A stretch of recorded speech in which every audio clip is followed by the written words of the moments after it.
Watch out! Nhà cái mùa ở tìm thì thế là cái mùa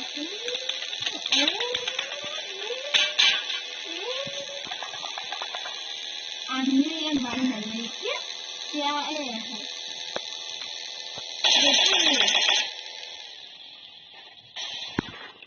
anh em nghĩ không có cái cảnh xe cảnh với em chút chính em là live về thăm người thay là khao em à đóng nghĩ chết thì lại cho nghĩ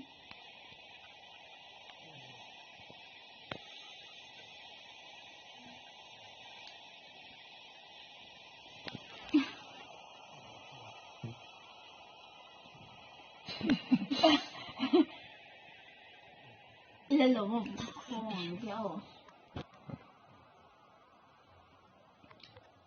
Marked a location. Enemies ahead.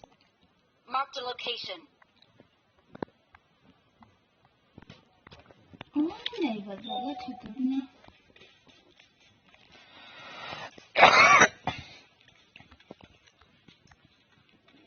Tạ tiếp tục giống rồi.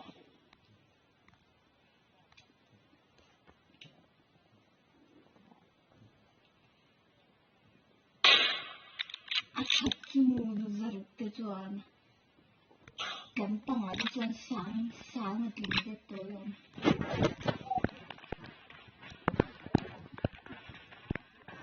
Tại vì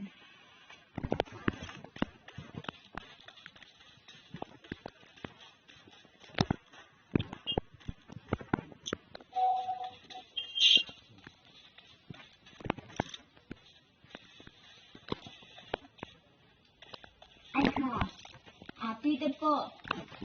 cùng trong tên tiếng xã hội mình lâu là nó uma vẫn tên là anh là không dễ là cô anh này về nó anh ai đây nếu anh lâu về về là mà thì nó tên sẽ tặng cái này Marked a location.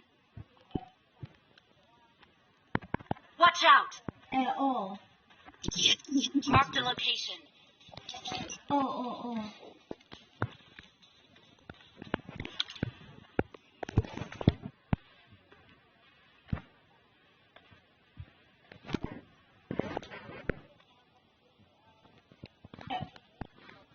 Run keng thay xe tỷ lệ thao vắng. Run keng thay xe tỷ lệ thao vắng. Marked a location. Ít hoặc các cần ít về sao?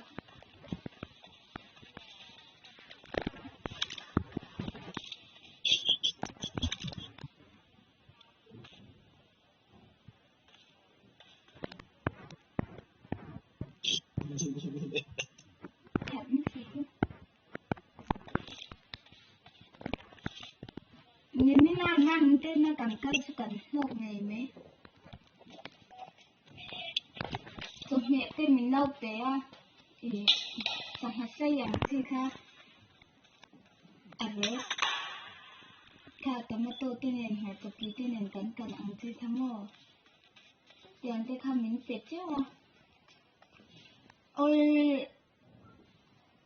thiệt lắm thiệt lắm như thế anh lihat Pak Buksa uma kan van ni nên katakan man ni nan soạn huin Australia long so nó thung nhớ chân về cái thùng mà có cụt tung tiết viên lích ông hi vắng thì anh hẳn đi tập ngay người khác cái gì là trăm tội công trình chân là còn tiệt đó thì hôm nay sửa hay cái thùng rất này bây giờ anh tập mùa năm mà vùng marketing nó tao người tiền luôn và anh hãy share con mình thấy anh hãy share là cái ngon lắm còn khắp đây ra để xí đầu hơi lắm nói là còn xin chắc là có phúc một giờ anh chọn hơn gần đi tập cái này ha lấy bốc thu đi cái kỳ sa anh nào lại cái ui mới rồi tha cái là cái ngay tiếp tha là rồi cho nên bị thì đó cái than thành là tập tập mấy này không mình kia nó nhẹ sa anh mệt chán sao mà ôi tập trang này akan tôi nó sẽ là cái anh lấy bốc thu sa for anh for nó cái anh mình chung rồi anh chua cái lỗ in ngày cô lực tự em việc cô na em top thì ngày nào sẽ làm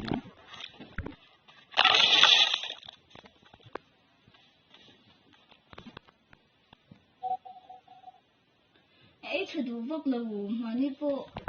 quy luật thì ấy thử đủ là thù đó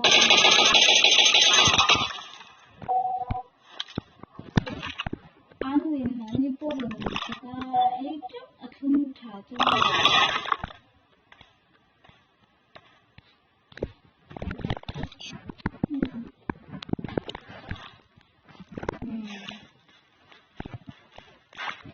tu mình bộ anh mà mình thì hắn sụp mấy mấy rồi thù mấy tụi mà mình ấy thật thì đó thế sụp vào cái mình mấy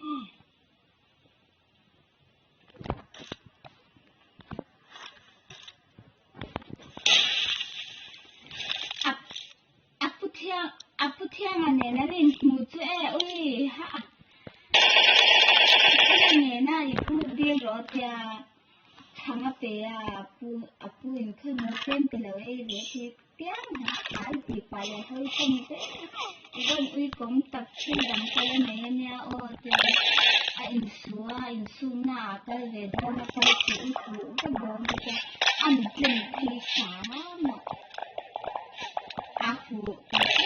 chúng ta nói thì tía rất là cảnh cái con cái kinh sinh sinh cái thà ni à cảnh thọ hale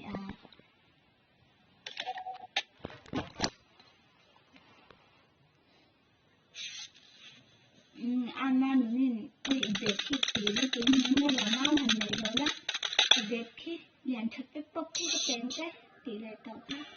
mà sẽ ưu đôi tôi chỉ thấy là gây ưu đôi nó sẽ trên chúng ta là đây là thì của đây là thay sắc những tỷ lệ hai về thật chắc là họ cần mà lắng nhìn như tôi thật là làm cho để tuổi là vậy